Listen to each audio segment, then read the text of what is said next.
The exercise of the week this week is going to be rear foot elevated split squats. These are also known as Bulgarian split squats. We just like to refer to things more so by their setup so that they're easier for our clients to understand what it is we want them to do. Either way, the pieces of equipment that you'll need is we like to have a pad on the ground for the down knee.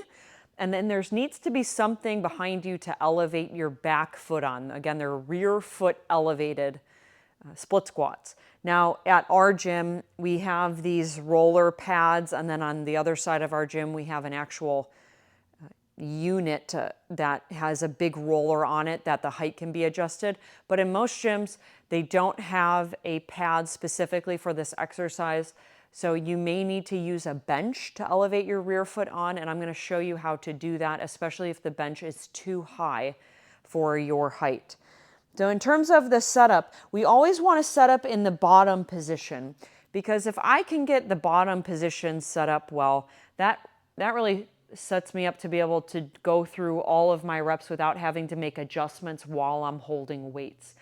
In terms of setup, the laces of my rear foot are going to be on the pad.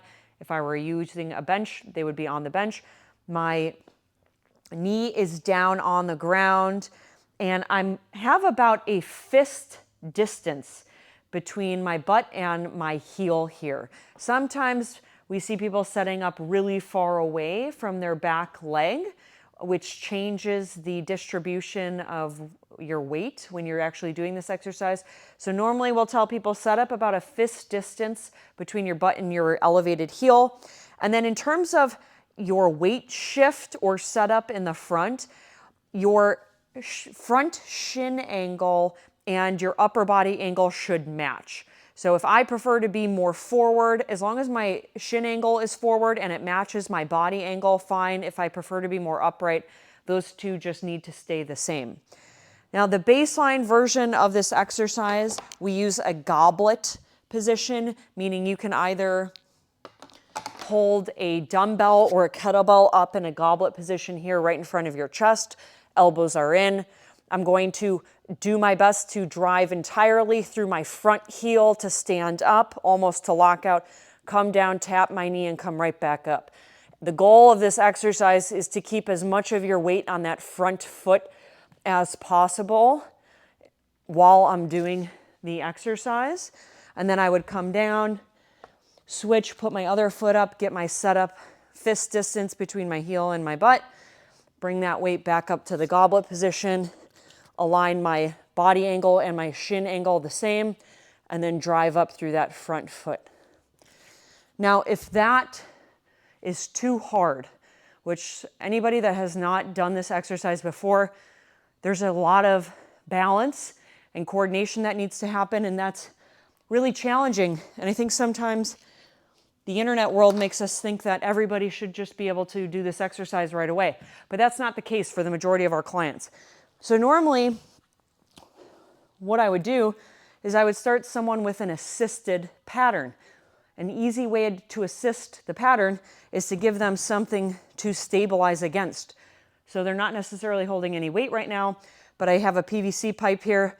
I'm going to do the same setup and execution, but now instead of having to fully balance on my own, I have the support of this pole. And over the course of a couple of weeks of using some assistance, I would likely be able to get rid of the pole, and then I can make my way back to the baseline of doing the goblet position. The progression from the goblet position, we always start everybody in a goblet position because it adds a really nice core component, and it forces you to control your trunk position while you're balancing this weight here and driving up through that split squat. Once they demonstrate that they can get to a certain amount of weight in that goblet position, normally then we'll take them and split that weight across two weights, either in dumbbells or kettlebells.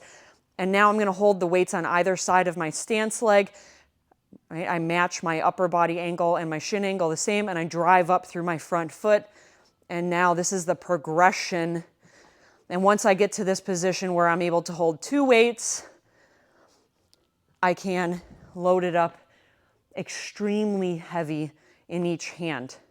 And even beyond this, you can do these with a barbell in the front rack position. We actually never take our adults or even our athletes to that, just because it adds the risk of holding a large barbell here with weights and having to manage your body to us is a little too high. So we just load people up with 2 kettlebells or dumbbells. Now I want to show you what to do if you have a bench for the setup. We've noticed that, let me move some of this stuff out of the way.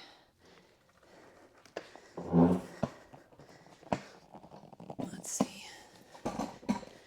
We've noticed that for a lot of people, when they use a bench for this setup, the bench is slightly too high. So they start here, they put their foot on here, but the bench is really high. So you'll notice I'm not touching the ground and I'm just having to always be balanced. What we do in that case is I don't need a lower bench. I simply need to bring the floor up to lessen the distance between my stance leg and the bench. So I have a short box here, and I'm going to simply put that box on the ground right in front of the bench. I have my stance foot on the blocks. I get in my setup, and now I've got some feedback here. Actually, I'd probably even put it lengthwise. And now I've got a higher floor that I can actually set up on, get some more stability, and do this exercise without feeling like I'm floating. So that is a rear foot elevated split squat, also known as a Bulgarian split squat.